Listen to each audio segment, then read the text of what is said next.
Some thoughts on breathing when lifting. Most people who lift heavy weight will hold their breath during lifting in some way or another. Research is a bit inconclusive about it, but we do know that co-contraction of your abdominal muscles, that is to say bracing your abdominal muscles, all of them, all at once, as if you were protecting yourself from a blow to the belly, at the same time as increasing your intra-abdominal pressure, so increasing the pressure inside your abdomen, increases the stabilization capacity for your lumbar spine, for your lower back. So it's really useful as a protective measure.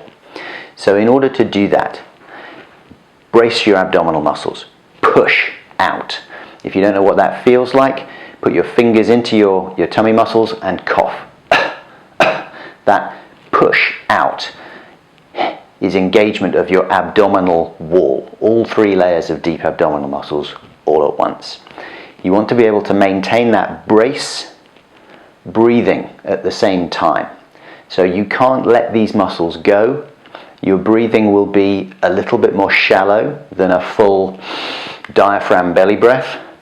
It's what we call crocodile breathing. What you'll find is that you're breathing into the lower part of the ribs. You've braced the abs and you're going to be breathing almost into your back. In your mind's eye, picture a crocodile lying on the bank of a river. You know that it's breathing because its ribs will expand into its back and then compress again. Expand and compress. It breathes in and breathes out. Crocodile breathing.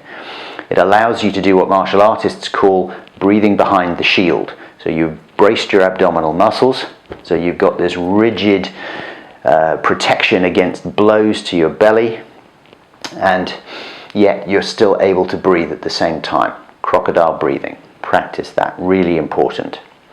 We also know that when we lift, there can be a huge momentary increase in your muscular tension if you force a little bit of exhale at the moment of maximum pressure on the lift, maximum load on the lift.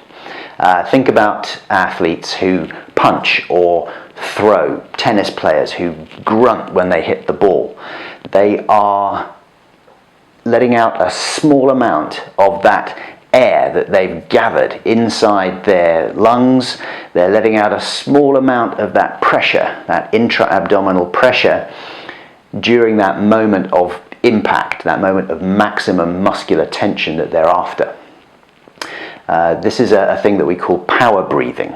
And in order to do that, what you should try to do is to let out a small amount of that air that you've gathered in, and you let it almost like a little hiss out at the moment that you're putting in your maximum effort. So I've got a kettlebell here. So if I get into my nice hip hinge position, in fact I'll do it in a deadlift position, just into my hinge, pack the shoulders, gather in all of that intra-abdominal pressure, and small amount of air let out at the top of that effort. Sip a little bit of air back in to increase that intra-abdominal pressure again, and let that little bit of air out at the end. You're not letting all of the air out of an open mouth. Your tongue will probably be up just behind the back of your top teeth, narrowing the space through which you can let air out of your windpipe, out of your lungs. Think about a hose pipe. Water flowing through the hose pipe travels a certain distance.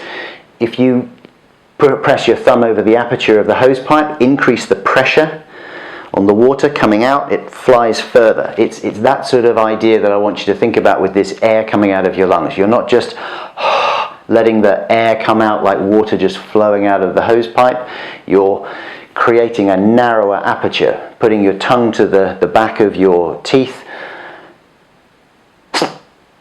and letting a small amount of air out only. It's almost like you're breathing out against a closed mouth, but the mouth is just letting a small amount of air go through.